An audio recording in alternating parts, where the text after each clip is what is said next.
Good morning! 9:08 ng December 15. Share lang ako regarding sa aray ko. Regarding sa lips. Kaya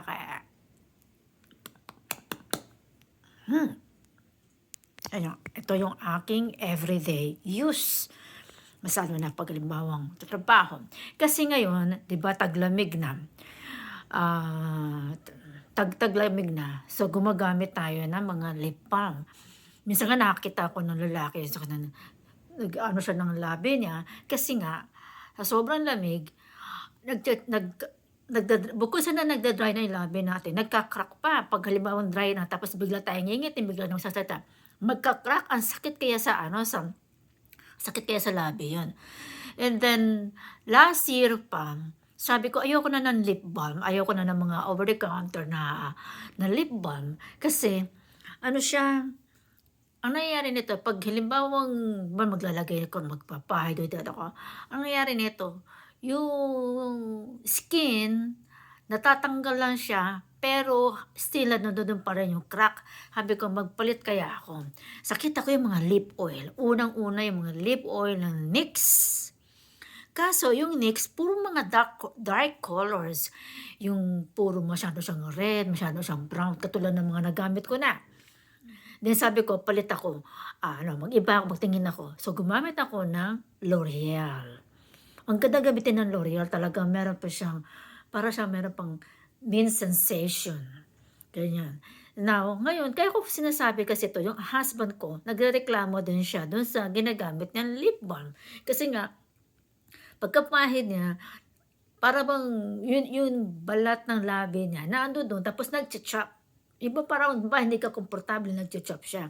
Sabi ko sa kanya, "Oh yeah, I know that. That's why I am using a lip oil." Lahat ng lip oil ng L'Oreal, I think Maybelline yata nagamit ko. Nagamit ko ba ng Maybelline, L'Oreal, ELF, ano pa ba yung nagamit ko? 'To yung NYX, pangalawa na 'to yung NYX, pero yung una kong gamit ng NYX parang siyang yung dark colors ng red, ng brown, pero ang ganda gamitin ng brown, ang ganda gamitin ng red. Ang kagandahan ng lip oil, kahit matagal na siyang ano, andiya-diyan pa rin at hindi nagka-crack yung labi ko, hindi siya nagda-dry. Kaya I highly recommended, ngayon taglamig na, sobrang lamig, gamit kayo ng lip oil. Tapos eto pala, binilang ko yung asawa ko ng ELF, pero clear ang binigay ko sa kanya, siyempre mahiya siya. Yun nga lang, may pagka-ano siya, glow. Kaya nung nilagay niya, sabi ko sa kanya, pagkabukas mo, i-press mo muna yung applicator para hindi gaano masyadong marami sa labi mo. Then, i-ano mo, i-spread mo na siya. Ang hindi ko lang matandaan kung ang NYX ay meron silang clear product. Tsaka ang request pa ng asawa ko, walang flavor. So sabi ko sa kanya, gamitin mo yung ELF kasi nga meron silang, bibili ako ng leaf ng ELF na clear kasi sila, meron silang clear na lip oil. So yun ang una niyang ginamit kanina. Then, hindi ko alam kung ano ang magiging resulta, kung magugustuhan niya ba o hindi. Kasi 'di ba,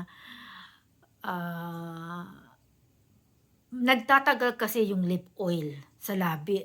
Talagang naha-hydrate niya yung ating labi.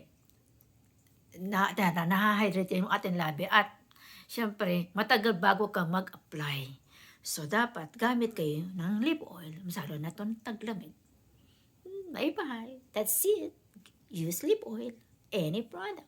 Bye.